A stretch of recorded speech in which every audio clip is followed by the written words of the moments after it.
Everybody, I hope everybody is well. So I just came here so that I can just give my commentary or my opinion in this matter of Olerato that got the South African lady that's 30 years old, an independent woman that got actually brutally killed a few days ago.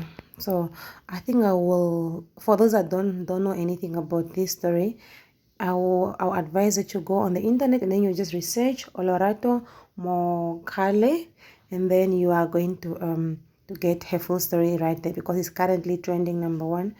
It is a brutal matter. So I will give let me quickly or briefly just give the background of the story so you can have an idea before I go ahead with my commentary. So it's alleged that Olerato was at the shopping center one of the days and then she met this guy. The guy is identified to be John.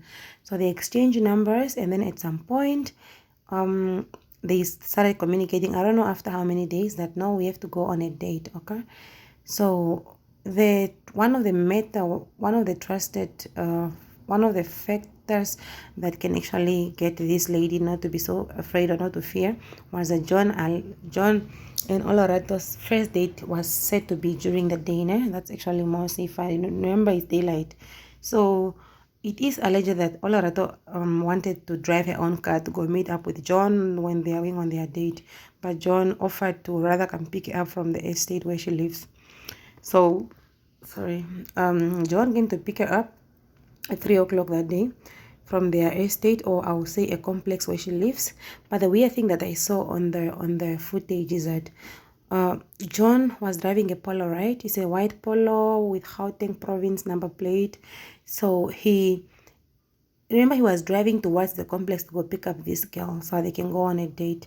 But he, instead of driving towards the complex, he decided to reverse towards the complex gate. So then Olerato was seen walking towards the car. And my other matter is that this lady or this guy, he parked the car a bit far from the main gate. I don't know if he was aware that there are cameras, or maybe there was a way that this man spoke to her and she will maybe prove him that no, it's safer here, there are cameras. So yeah. So they went and then Olerato spoke to her friends. Remember, this is a stranger, right? It's a stranger, so she spoke to her friends like, I'm going on a date, but I don't know at what stage she told them that if I don't, I'll be updating you guys as this date goes on. But if I don't respond, or if I don't send you guys, if you don't hear from me in an hour's time, please panic already and start searching for me. It could also be a woman's instinct. A woman is a very, very, very dangerous being. Women have stronger intuitions, and yeah, so it's possible it was her instincts, or rather maybe it was that maybe she saw something that was not okay. So they went ahead, and then maybe she was communicating with her friends. Later she wasn't responding, she wasn't updating them, so they did as she said. So they started looking for her, they started getting worried. So that was, remember, they started looking for her. And then so they used an app called Find Me app, and then they went. So that app led them to a certain apartment or to a certain house where they went, and they found her phone and her handbag there. So they took her phone and her handbag. That's now the friends, right? So maybe and then they were like, no, something is not okay. There's no way that she's not here and her belongings are not, they are here. So they went to the since they registered a missing persons case or something, maybe they went to look for her around, and then the community in that area said they spotted the white Polo that was driving around, and it seems to be suspicious. But that white Polo, it's said to have dropped off a big parcel around there in the bush somewhere.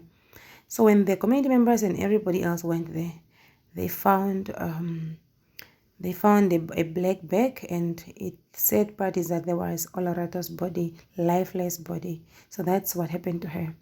So it is also alleged that in the past, this it also alleged that in the past this have been happening, like it's a syndicate in South Africa, whereby the men will meet the lady at the shopping mall, exchange contact numbers, and then they will lure her. They'll be like, yeah, contacting her, like, yeah, yeah, like somebody who's interested in in a romantic relationship with them.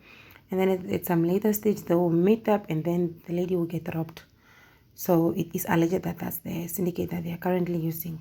But it is said that the next day, I think, since the police have been actually, remember there are footages all over here and there, so the police connected the dots together, and then this car was the registration number of the vehicle was taken, and then it was confirmed at the traffic department that this number plate belongs not on a Polo but on a bigger car, like a bakkie. So they got the details for that number plate. They went to a house.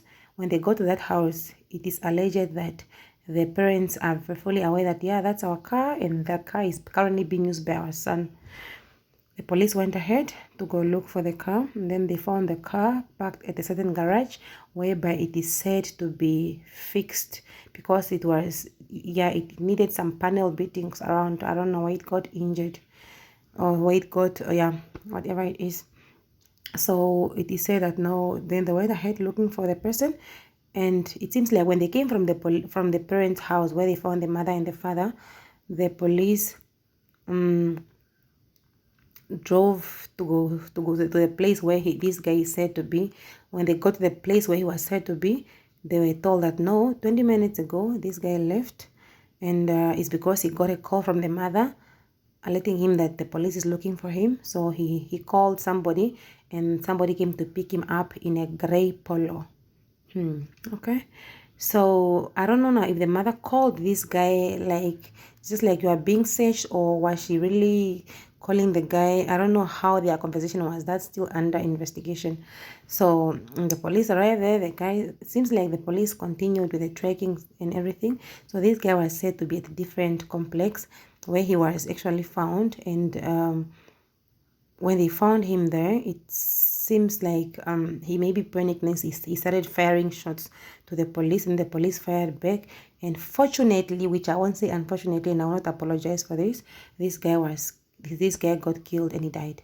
So the owner of the apartment was apparently there, and he said, no, this guy came to me this morning in attempt to hire a car, because that guy does car rentals, and he couldn't give him a car for hire because he realized that he was trending on social media being searched by the police, or being wanted by the police. Doesn't make sense to me also, because this guy that now I feel like he was aiding a criminal the whole time. From morning up to that time, he said he was counseling him and telling him to go surrender himself to the police until the evening when the police found him there. My prayer is just that the police arrest this guy, the owner of this apartment, because what the hell are you doing with a criminal? I don't know what you guys think, but let me know what your thoughts are. This video cannot be this long. Otherwise, I will see you in my next one.